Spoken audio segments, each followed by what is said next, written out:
Hello, everybody. I'm Heather Hayes. And I'm Steve Eager. It's 9 o'clock. Police want to find two gunmen who ambushed two women in separate attacks in neighboring cities. And they shot one of those women. First tonight here on Fox 4, Brandon Todd talked with one of the victims. Brandon. Well, exactly. We're going to show you some surveillance video here in a second. It shows two cars, the suspects, and the faint image of that aggravated robbery victim. But what it does not show is the terror and fear that that young female victim experienced, wondering what her attackers were going to do to her. When a car quickly pulled around, then swerved in front of this young woman last week at the intersection of Seminary and Campus Drive in Fort Worth, she thought it was a frustrated driver. But this woman, who asked that we not show her face, says what happened next changed her life. Two guys jumped out the car, one holding a shotgun, bandanas on the face, and he came up to the window and said if I didn't open the door, he would shoot.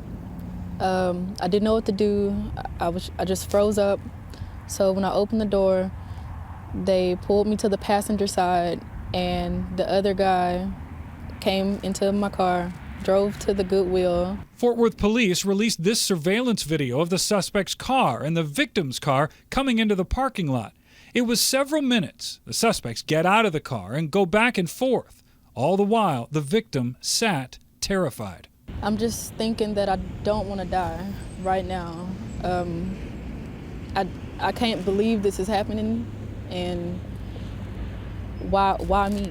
Eventually, the suspect stole her credit cards, her phone, and cash, then drove off.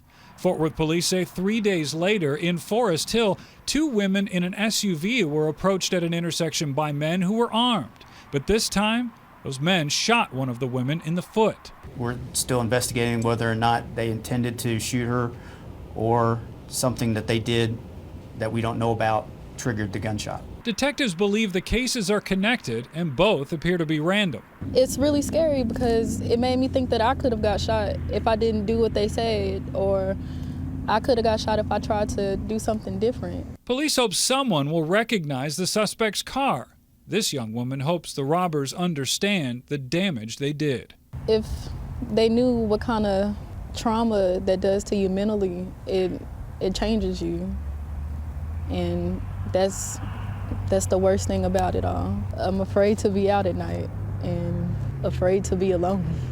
I want to give you a description that police have issued for the suspects. One of them is a black male, 5 feet 6 inches tall, 140 pounds, with a medium complexion. A ski cap and a white bandana is what he was wearing on his face. The second guy, black male, 6 feet tall, 150 pounds, with a skinny build, darker complexion, wearing red basketball shorts, a ski cap and bandana. And in that case, the victim described him as having eyes that were slanted. Now, the suspect vehicle you saw in that surveillance video, dark-colored, older model, 1999 maybe to 2006, four-door car, tinted windows. Car resembles a Toyota Corolla, a Honda Accord, or a Nissan Maxima.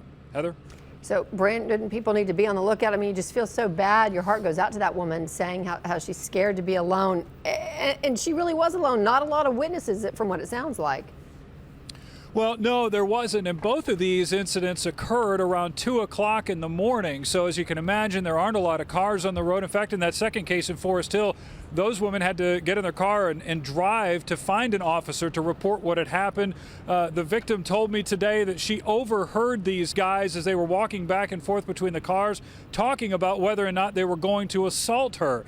They didn't. They eventually drove off, and police say, obviously, in that second incident, they're not afraid to use a gun. So, Heather, detectives are saying these guys are dangerous. Very scary. All right, Brandon Todd live tonight. Thank you.